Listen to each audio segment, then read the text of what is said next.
क्रियायोग क्या होता है? जो इस भौतिक लोक से उठाकर जीव को आध्यात्म लोक में ले जाता है और वहां का दृश्य अदृश्य का अवलोकन कराता है। वह उससे भी ऊपर, उससे भी ऊपर, उससे भी ऊपर अनंत लोक लोकांतरों का भ्रमण करता है। वह महाविज्ञान है। सामान्य विज्ञान एक होता है भौतिक विज्ञान, एक होता है आध्यात्मिक।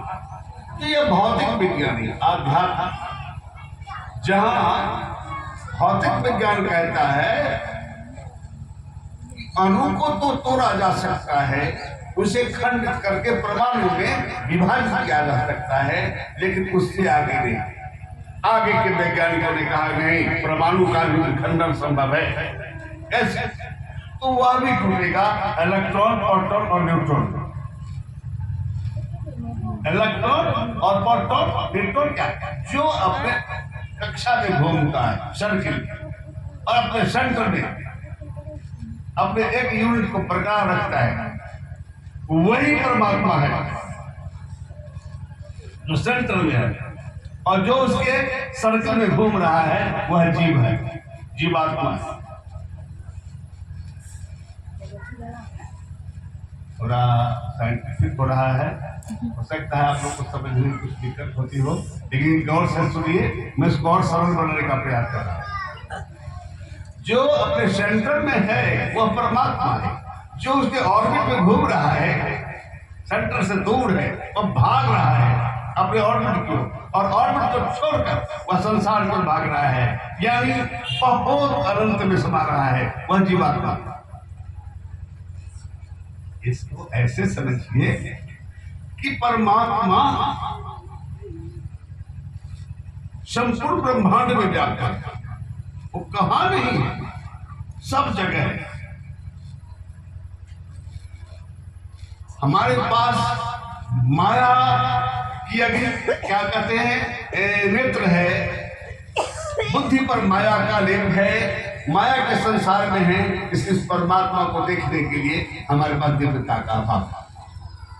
जिस दिन वह दिव्यता प्राप्त हो जाएगी हम परमात्मा को झकाझक दिख लेते हैं, लेकिन देखेंगे कैसे? सदगुरु कृपा से। जब गुरु दीक्षा देते हैं, खासकर क्रियायोग की दीक्षा, तो शिष्य के सेंटर पर डालते हैं पॉइंट। और शिष्य का सेंटर कहाँ है? आदमी का भी सेंटर होता है क्या? गजब की बात है, आदमी में सेंटर पॉइंट कहाँ होता है? ये सेंटर पॉइंट है जिसका नाम है आत्मा। अब प्रश्न उठता है शरीर में आत्मा है कहाँ? उसका सेंटर पॉइंट कहाँ बन रहा है? उसका कोई वस्तुतः सेंटर पॉइंट होता नहीं है, वो पूरे शरीर में व्याप्त है। जैसे ब्रह्मांड में परमात्मा व्याप्त है, ऐसे ही पिंड रूपी शरीर में परमात्मा व्याप्त है। जैसे ब्रह्मांड में परमात्मा को नहीं खोजा जा सकता, ऐसे शरीर में रहने वाले उस आत्म तत्व को नहीं जाना जा सकता। बिल्कुल नहीं, बिल्कुल। फिर जानेंगे कैसे? जानेंगे इसी महाशिवरात्रि के अवसर पर। यह महाकुंभ है, आज कुंभ का अंतिम है। त्रिवेणी डुबकी लगाने का मौका मिला हुआ है। उस त्रिवेणी में तुम्हारा एक जन्म का भी पाप नहीं मिटेगा, लेकिन इस त्रिवेणी में मैं वचन देता हूँ इसमें से कम एक कल्प का पाप तुम्हारा आज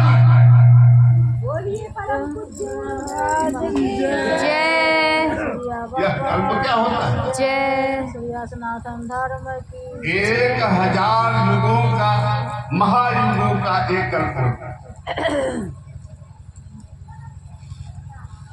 वह ब्रह्मा का एक दिन होता है, एक कल्प, जिसमें 14 मनवंतर और 71 युग होते हैं। इतने को पार करने के बाद 4,35,000 अरब वर्ष बीत जाते हैं, तब जाकर एक कल्प का अंत। उस कल्पांत कराने की क्षमता सदगुरु में ही है और किसी को। वो युगांत कराना जानते हैं और कल्पांत कराना जानते हैं। तो जो युगांत कराना जानते हैं, जो कल्पांत कराना जानते हैं, जो अनंत जन्मों के पापों को मिटाना जानते हैं, वो भव सागर से पार कराना भी जानते हैं। और उनकी उंगली के इशारे पर सारा संसार चलता है। इसलिए वो तो कृष्ण के तरह रास रचैया होते हैं।